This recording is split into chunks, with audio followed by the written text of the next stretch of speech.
So how much leeway did you have in fleshing out the character Thanos? More than I thought I'd have, because when I got into this, I didn't really know what to expect beyond what Ruffalo had told me, because he's been a friend for a long time. So I called him and I was like, what is this whole thing, and what is it? Is it all mocap, or is it a rendit? You know, so I was really kind of in the dark. And what it reminded me of was just kind of like a, you know, New York City, Lower East Side black box theater. And it was full, so left to your own imagination. And then the Russos coming in and having like Godfather references, or, you know, Goodfellow references and all that. It was great. I just got it. It just got really comfortable for me. And so we were able to riff a little bit. We were able to, I think it developed differently than what we all had imagined in the beginning, them much more than me. And what we came up with was, you know, I think all of our input.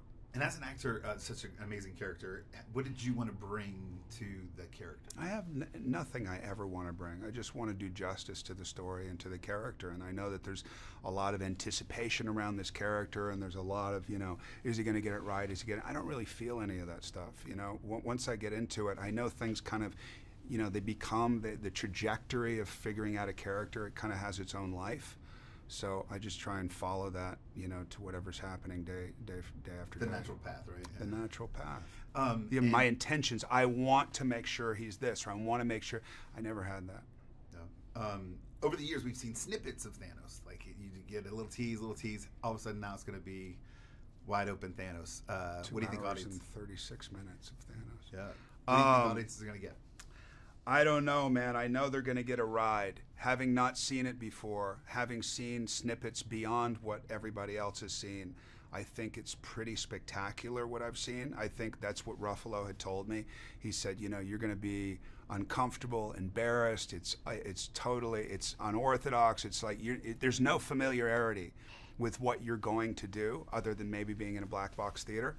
And he said, and then you'll see it, and it will be mind-blowing. So what I've seen so far, which isn't even complete, is mind-blowing. That's the Marvel experience, right? That's the Marvel experience. That's what you hope for. Yeah, of course. And for some reason, they're really good at delivering. So yeah, they got it. They got a good thing going. They got a good thing. They got a good thing going. Smart guys. What makes Thanos MCU's biggest, greatest villain?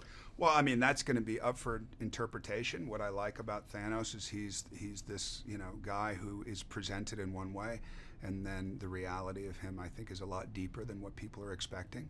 And so we'll see. We'll see if he's just the villain.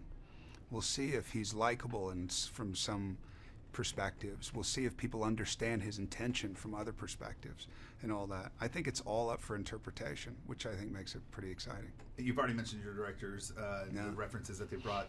Tell us about the Russos. Oh, man, the Russos were great. For me, having gone, you know, kind of hopping into this and not knowing what to expect, I needed somebody like the Russos, because they come from, you know, smaller stories. They come from their extreme talent, obviously. They know structure very well. They understand how to get people going individually. So what works for Downey or what works for Hemsworth may not be what works for me. Or maybe it does. I just got it. I don't know if I got it the most, but when they would bring up references, it just snapped me right into this place that worked, at least what I think worked for me. I hope it works in the movie. And in one word, what do you think? Can you give us a one-word description of Infinity Wars? One word, not expletive, but one word? They're asking for one word. Beyond. Good word. Good word. And then lastly, what do you think audiences are going to expect to see in this film? I think they're going to expect an ultimate delivery, and I think they're going to get it.